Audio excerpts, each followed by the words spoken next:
Você foi premiado pelo Prêmio Ford, né? Sim, da Ford ACESP. Ford ACESP com a matéria O Labirinto da Bola. O lado sombrio da bola. Que você denuncia crimes de assédio sexual contra crianças. Conta um pouquinho pra gente o bastidor dessa matéria. Eu vi até você na Câmara dos Deputados falando, né? Sobre... Cara, pesadíssimo. Pesadíssimo. Eu vi, assim, a capa por cima, não cheguei a ler a matéria. Mas eu tenho a curiosidade de saber como você chegou a essa matéria, assim. Felipe, é curioso, porque depois, né, que eu publiquei essa matéria na Placar e várias outras depois, desdobramentos, e a maior parte das reações são de pessoas falando, cara, não podia imaginar que isso acontecia no futebol. Meu filho joga bola, eu acreditei que futebol é saúde ali, um sonho, né, uma possibilidade de uma carreira. Não imaginava que meu filho corria esse tipo de risco no futebol. E, cara, é muito mais comum do que parece. E eu descobri isso pela minha vivência e que eu só fui tomar consciência mais tarde. E até me perguntam, né? Nossa, mas na época que você jogou bola, você chegou a ser assediado, abusado? E, cara, eu respondo que não. Mas eu vivi uma parada que eu só entendi direito depois de adulto. Quando eu jogava bola, era muito comum rolar um bullying ali, uma brincadeira entre colegas de... Pô, esse aí é o jogador predileto daquele cara lá, um olheiro. Esse aí é o filho do presidente ali. E, tá. E, cara, rolava essa coisa e eu, como criança ali, não entendia direito, inocente, né, de tudo e tal.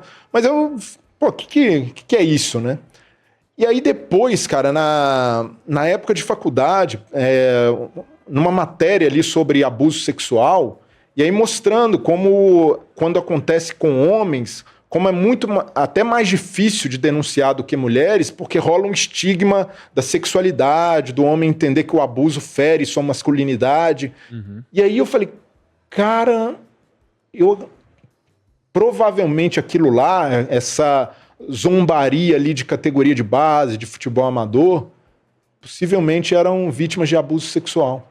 E aí, depois pesquisando mais também sobre o assunto, você descobre que os abusadores, eles geralmente, via de regra, eles têm alvos muito bem definidos, eles conseguem fazer um mapa de vulnerabilidade das suas vítimas. Então, quanto maior a vulnerabilidade, mais risco uma criança ou um adolescente corre de sofrer um assédio, um abuso. E aí eu fui identificar quem eram esses colegas que sofriam com essas brincadeiras. E, cara, aí era um perfil muito parecido. Caras que não tinham família, que dependiam ali... E eu joguei num clube que o clube dava o almoço. E alguns colegas, era a única refeição que eles tinham no dia. E alguns ficavam alojados no clube porque não tinham casa. Tinham saído de casa cedo, foram abandonados. E era uma condição muito desfavorável. E esses eram... Os alvos. E aí eu falei, cara, isso rola. Pô, eu nunca presenciei um abuso e tal.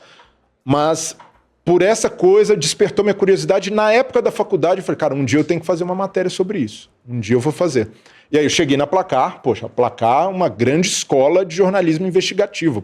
Placar denunciou a máfia da loteria esportiva, a máfia do apito também começou numa apuração da Placar.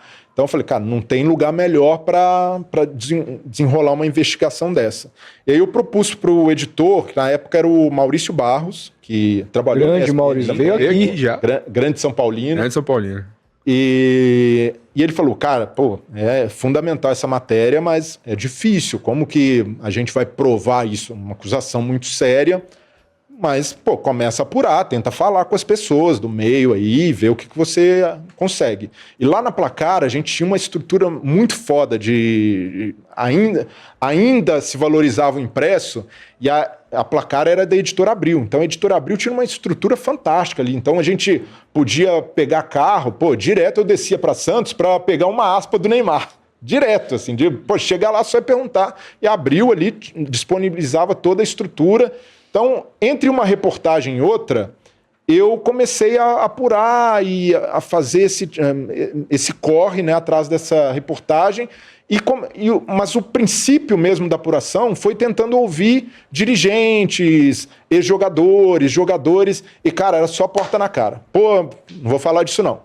Pô, não, isso aí é um problema, mas você tem razão, mas isso aí não, pô, eu não quero me comprometer, isso aí é uma coisa muito difícil. E era quase um tabu mesmo ali no meio. E aí um dia, um Neto, o craque Neto, ele tinha uma coluna, um blog no Estadão. E ele escreveu, na minha época que eu jogava lá em Campinas, tinha muito... Ele escreveu até, usando um termo que não é adequado, né? Depois eu até posso explicar. Escreveu, tem muito pedófilo no futebol e tal. Aí eu li isso e falei, caraca, é o Neto. O Neto que vai ser a fonte, que vai me ajudar a desenrolar esse fio. Aí fui um dia lá na Band, depois ali do jogo aberto do programa do Neto, procurei ele, falei, pô, Neto, sou Breila da Placar, tô fazendo uma investigação sobre casos de abuso, eu li no seu blog que você escreveu que isso aí acontece no futebol, pô, você topa me dar uma entrevista, nem que seja em off ali para eu ter ali algum material para começar essa apuração. Ele falou, Breila, pô, legal, que bom que você tá querendo fazer essa matéria, que você leu ali minha coluna, mas eu não vou falar sobre isso, não. Eu não vou ser o paladino de colocar o dedo nessa ferida. Caramba. Tipo, pô, um cara com a personalidade do Neto, o cara que compra várias brigas, mas nessa daí ele... Recuou. Teve o pé atrás. E aí, cara, isso já tinha dado quase alguns meses de apuração e só não consegui nenhuma entrevista. E foram, tipo... Cara, eu fazia ali uma planilha, mais de 40 entrevistas e nada. Né? Pedidos negados, assessoria, nada... Aí o Maurício falou, cara, sem ter uma prova contundente, um caso, a gente não vai conseguir publicar essa matéria, por mais que você saiba que isso acontece. E aí a sacada, cara, foi falando, tá, então já que a gente precisa de provas, por que nós não vamos atrás de casos concretos que resultaram em denúncia? Denúncia ou gerou uma ocorrência policial. E aí, cara, foi um corre de porta em porta, em fórum, em delegacia... e aí sempre, no intervalo de uma reportagem ou outra, eu passava ali naquele fórum da Barra Funda Criminal e checava vários processos ali para procurar alguma relação com o futebol, em delegacias, em outras cidades também, eu passei a fazer essa ronda, no Rio. E aí, cara, depois de vários meses, aí eu comecei a encontrar casos, denúncias, e denúncias até em clube grande, por uma delas no Corinthians, no Grêmio. E aí, a partir dessa denúncia de casos concretos, eu fui atrás das vítimas, dos familiares, e aí entrevistei todo mundo. Cara, um processo muito doloroso. Imagina você conversar com uma criança de 11, 12 anos que foi vítima de um estupro. Nossa. Cara, e da família que sonhava que esse moleque seria um jogador de futebol, a desilusão ali. Cara, eu voltava para casa devastado, assim, pô, não conseguia dormir. Foi um processo muito desgastante, até que no final...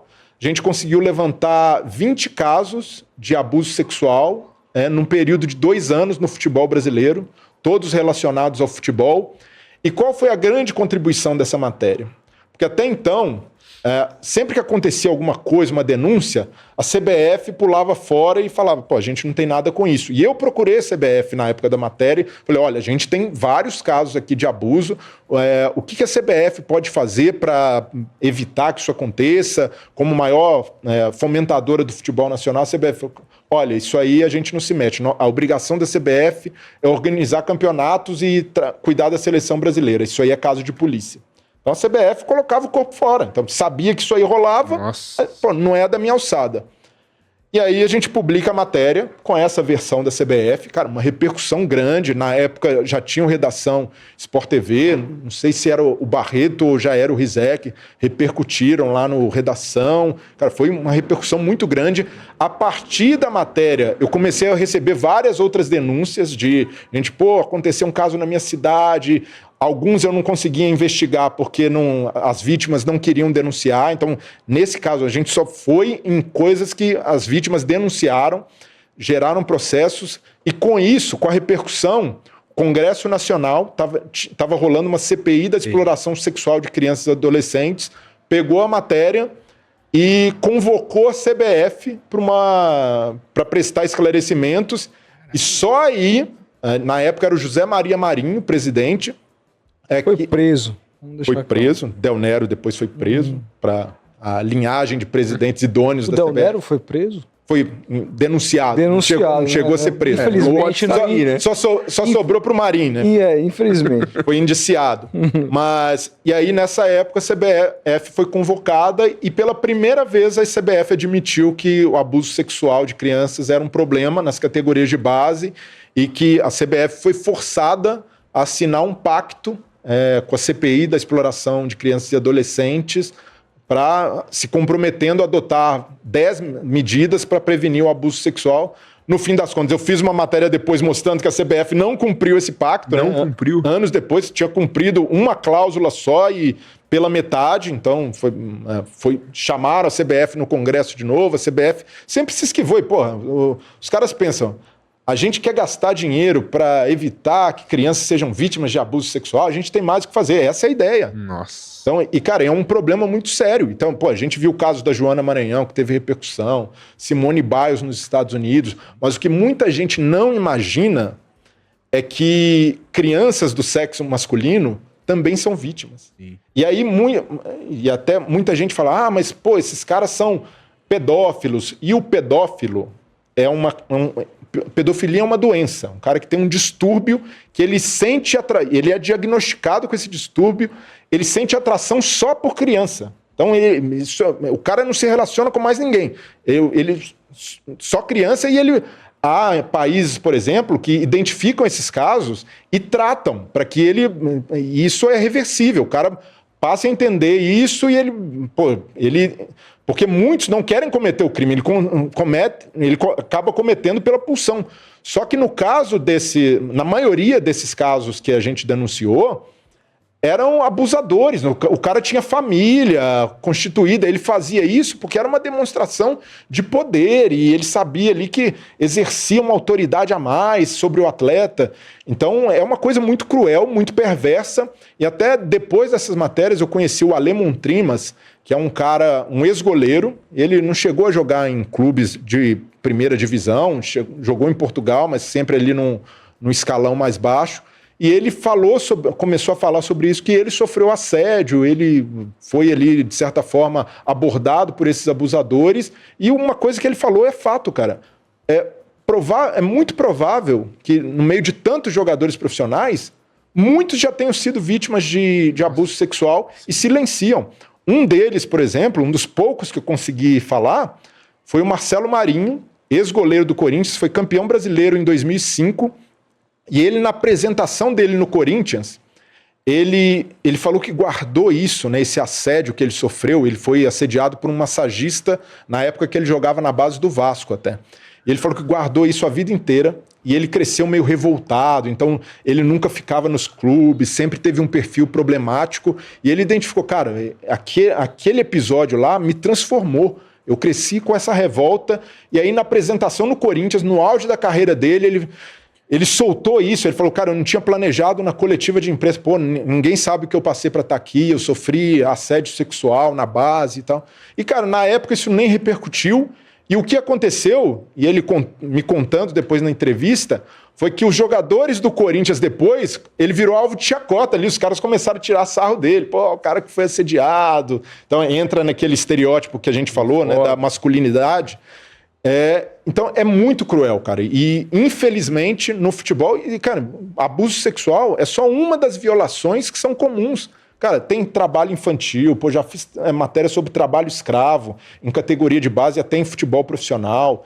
Aliás, o senhor Leonardo foi denunciado outro dia aí, né? Tava na lista aí do governo de trabalho escravo na fazenda dele, né? Lá. Então, as pessoas associam isso, trabalho escravo, é coisa de fazenda. Cara, no futebol acontece muito. Você vai em alojamentos de clubes, até de primeira divisão de alguns estados por aí, situações degradantes, caras que estão ali jogando no nível profissional por alimentação. E muitas vezes eu fiz matéria com um cara que ele falou que passou mal durante um jogo porque ele ficou sem comer o dia inteiro e foi jogar um jogo de Copa do Brasil. Nossa. Copa do Brasil. Caramba.